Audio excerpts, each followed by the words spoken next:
Hello friends, I'm Smita Katti and welcome to my YouTube channel. I recently bought this Paint My Numbers kit and I've been painting it ever since I got it. Every night I've been going back and adding a little bit more color and sharing snippets of me painting on Instagram.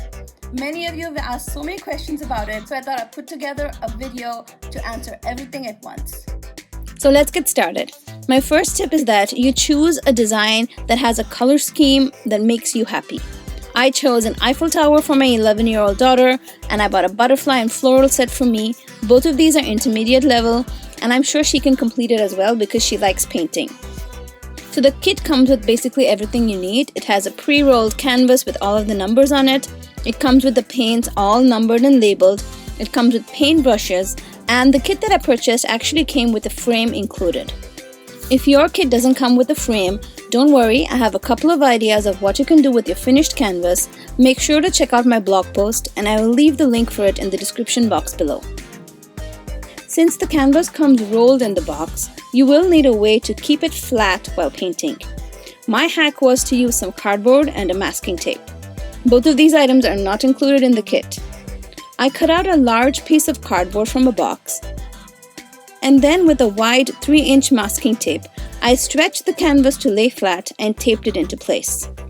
If you don't have a piece of cardboard that is large enough, see if you have a piece of wood or a pre-stretched canvas that you can tape this onto.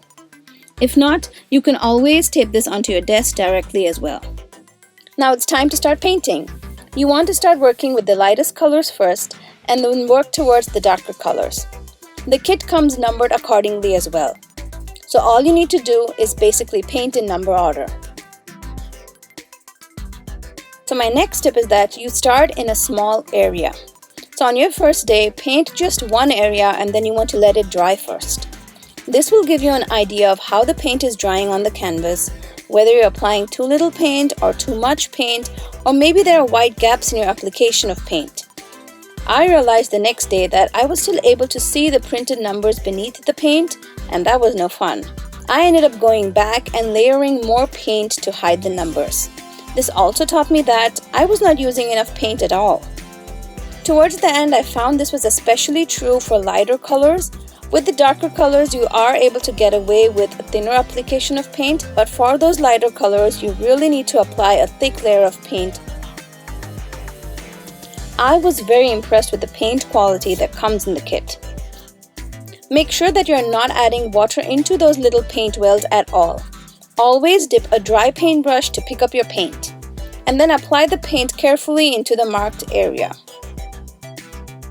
At first, I was actually scared that the paint might splash or drip onto the canvas when I opened those lids, but that was not the case at all.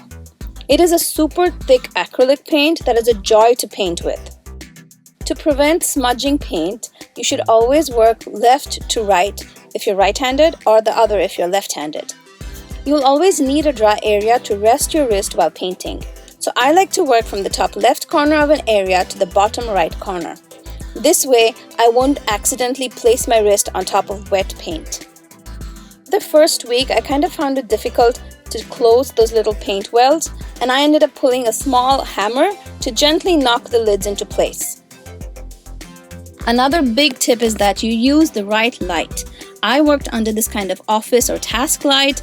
This was what my daughter and me both enjoyed the most. You can work near a brightly lit window, but the task light is right over your head and you're able to see even the small printed numbers clearly without straining your eyes. So you guys, for the past few days this week, I've been doing this. I finish cleaning the kitchen, loading the dishwasher, and then I just sit here quietly by myself and paint my number for 10-15 minutes for a quiet time break. It's been amazing. So I just bring my paintbrush. I don't even bring a bowl of water anymore. And I've been working on these oranges and yellows like you see here. And I usually just paint 1 or 2 colors that are next to each other. And when I'm done, I just wash my paintbrush and that's it. So I moved on to the pinks next. And like I mentioned in the beginning, make sure that you're laying your paint down thick. You want to add a nice thick layer on top.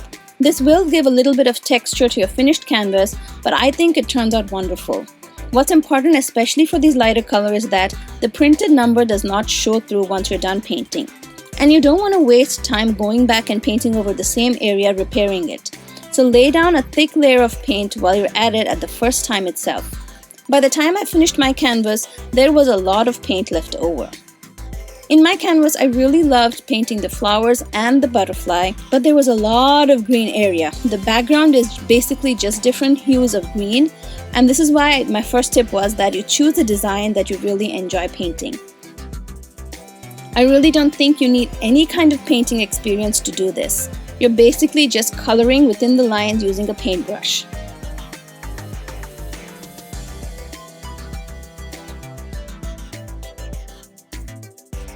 And I would actually suggest that painting one color at a time is the best way to get more done. I would pick one color for that day, paint it, and then take a break. Which is also very important. You need to take breaks very often. If you are working on a paint by numbers right now, I would love to see your progress. I'd love to see what you're painting, where you got it, and how much you've got done. So please leave a comment below and share a photograph if you feel comfortable doing it. Painting the green area was a little monotonous. I was happy to finish it because I knew the green is just going to make the flowers look that much more richer.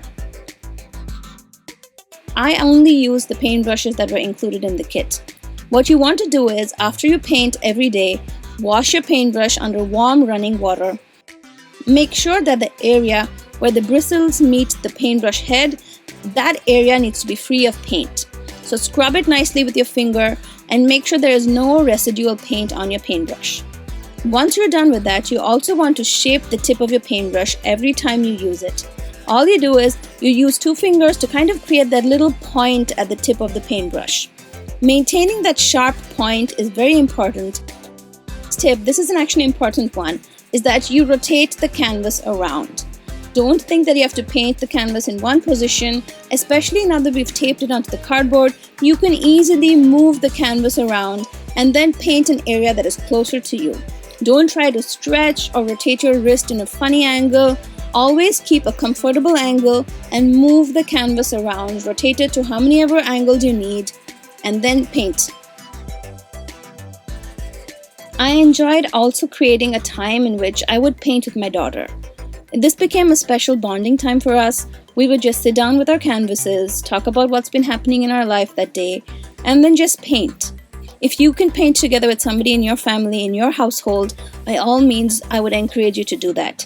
If not, maybe buy and gift a paint by numbers kit to a loved one and then create a schedule so that you can both paint together at the same time.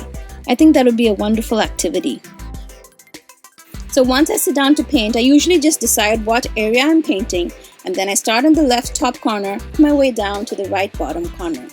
You always want to make sure that you're keeping your wrist on dry canvas and not on a wet canvas. If you just keep that in mind, you're less likely to create any kind of smudges.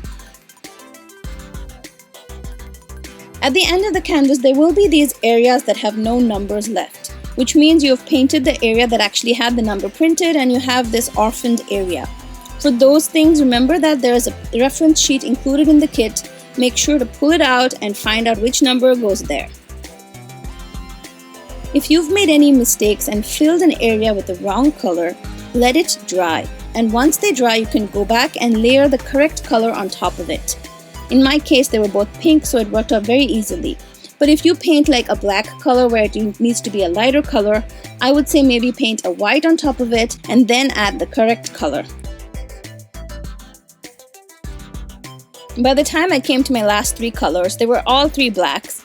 I honestly thought the three blacks were all the same and was kind of peeved that I had so much area to paint with the black. The black actually adds a beautiful contrast to the finished canvas, and you can easily see the three shades of black that's been painted, so it is totally worth the time. So if you feel frustrated, remember there is a reason why there are 2 or 3 close by shades included. It just adds more depth to your finished canvas. This was a really relaxing canvas for me to paint. I love that there was no need for me to think about the design, what paint color to use. If you've never painted before, this kit is great for beginners. I would say you choose a pattern that is easy. It's a very fulfilling activity if you choose a pattern that you really enjoy. I love painting flowers, and you guys know that if you follow me on Instagram. And this was so much fun for me to finish. You can carefully peel off the masking tape and the canvas will not be damaged at all. I'm going to let this dry flat for 24 hours. Before I do that, the paint is still wet while I film this, but I live in Minnesota and the sunlight will go by 4 p.m. So I just wanted to make sure I filmed this before the day ended. I will be adding the frames to this that is included in my kit, and make sure to check my blog post or on social media where I'll share finished images of it in the next few days. If you enjoyed today's video, make sure to give it a thumbs up, subscribe to my YouTube channel, and share this video with friends. I hope you found this video helpful, friends.